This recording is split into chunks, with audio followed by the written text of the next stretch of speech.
America সহ পুরো বিশ্বে বিভক্তি প্রকট হয়েছে। রাজনীতিবিদ ও তাদের অনুসারীরা দেশে দেশে গণতান্ত্রিক শিক্ষা লঙ্ঘনে প্ররোচনা দিচ্ছেন। এই অবস্থা থেকে উত্তরণে বহুত্ববাদের আদর্শ ধারণ করে এগিয়ে যাওয়ার আহ্বান জানালেন সাবেক প্রেসিডেন্ট বারাক ওবামা। বৃহস্পতিবার শিকাগোতে ওবামা ফাউন্ডেশনের উদ্যোগে তৃতীয় ডেমোক্রেসি ফোরামে তিনি আরও বলেন, নির্বাচনে ভরাডুবি ডেমোক্রেটদের হতাশায় ফেলে দিয়েছে। প্রতিটি নাগরিকের আত্মসম্মান বোধ অক্ষুণ্ণ রাখতে গণতন্ত্রের কোনো বিকল্প নেই। দেশে ক্রমবর্ধমান বিভাজন গণতন্ত্রের জন্য সুখকর নয় বলেও মনে করেন ওবামা। তিনি বলেন, সাধারণ মানুষের রায় মেনে নিয়ে সুস্থ রাজনৈতিক ধারা প্রতিষ্ঠায় সংগ্রাম চালিয়ে যেতে হবে। গত 5ই নভেম্বর ভাইস প্রেসিডেন্ট কামালা হ্যারিসের নির্বাচনী ভরাডুবির পর বেশ নিশ্চুপী ছিলেন সাবেক প্রেসিডেন্ট বারাক ওবামা। অবশেষে বৃহস্পতিবার শিকাগোর সাউথ লুপ হোটেলে ওবামা ফাউন্ডেশনের উদ্যোগে তৃতীয় ডেমোক্রেসি ফোরামে মুখ খুললেন তিনি। জানালেন, প্রচুর পরিশ্রম এবং প্রচারণার পরও নীল শিবির কাঙ্ক্ষিত ফল পায়নি। আমেরিকা ও পুরো বিশ্বে বিভক্তি প্রকট আকার ধারণ করেছে। রাজনীতিক ও তাদের অনুসারীরা দেশে দেশে গণতান্ত্রিক শিক্ষা লঙ্ঘনের প্ররোচনা দিচ্ছে। এই অবস্থা থেকে উত্তরণে বহুত্ববাদের আদর্শ ধারণ করে এগিয়ে যাওয়ার আহ্বান জানালেন বারাক ওবামা। বৃহস্পতিবার শিকাগোতে ডেমোক্রেসি ফোরামে তিনি বলেন, নির্বাচনে ভরাডুবি নীল শিবিরকে হতাশায় ফেলে দিয়েছে, কিন্তু প্রতিটি নাগরিকের আত্মসম্মান বোধ অক্ষুণ্ণ রাখতে গণতন্ত্রের কোনো বিকল্প নেই।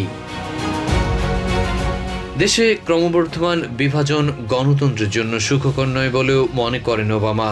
বলেন, সাধারণ মানুষের রায় মেনে নিয়ে সুস্থ রাজনৈতিক ধারা প্রতিষ্ঠায় সংগ্রাম চালিয়ে যেতে হবে।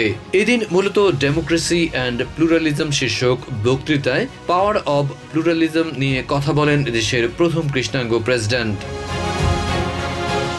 গণতন্ত্রে সবসময় কাঙ্ক্ষিত ফল পাওয়া যায় না।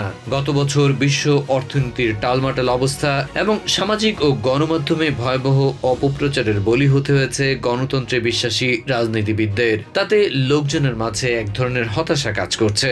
সেটি থেকে উত্তরণেই এমন আয়োজন, যাতে করে আস্থা সংকট দূরীভূত হয়। রাষ্ট্রবিজ্ঞানীরা গণতান্ত্রিক ধারা সমুন্নত রাখতে বহুত্ববাদের কথাই বলেছেন। এক্ষেত্রে খ্রিস্টানদের চার্চে এবং মুসলিমদের মসজিদে মতপার্থক্য থাকলেও কাঁধে কাঁধ মিলিয়ে ধর্মানুসারীদের একত্রে প্রার্থনার বিষয়টি উদাহরণ হিসেবে টেনে আনেন ওবামা। বারাক বলেন, বহুত্ববাদ খুব পরিচিত একটি শব্দ, কিন্তু শাসন ব্যবস্থায় এটিকে সংজ্ঞায়িত করতে পারস্পরিক শ্রদ্ধা রেখে ভিন্ন মতের মানুষের সাথে সহাবস্থান তৈরির প্রচেষ্টা চালাতে হবে, যাতে করে একটি অবাধ ও সামাজিক ন্যায় বিচার সম্পন্ন পরিবেশ বজায় থাকে। প্রায় সোয়া ঘন্টার কাছাকাছি বক্তব্য শেষে হোপ অ্যান্ড প্লুরালিজম নিয়ে একটি আলোচনায় অংশ নেন ওবামা, যেখানে অনেকটা সঞ্চালকের ভূমিকা রাখেন তিনি। তাতে উঠে আসে কর্তৃত্ববাদীরা কিভাবে জনতাকে বিভক্তির দিকে ঠেলে দেয় এবং তা থেকে রাজনৈতিক ফায়দা তুলে নেয়।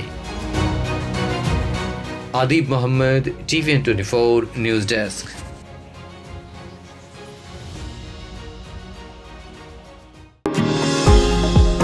নিউ ইয়র্ক থেকে সম্প্রচারিত TVN24 টেলিভিশন বিশ্বজুড়ে বাঙালির কণ্ঠস্বর।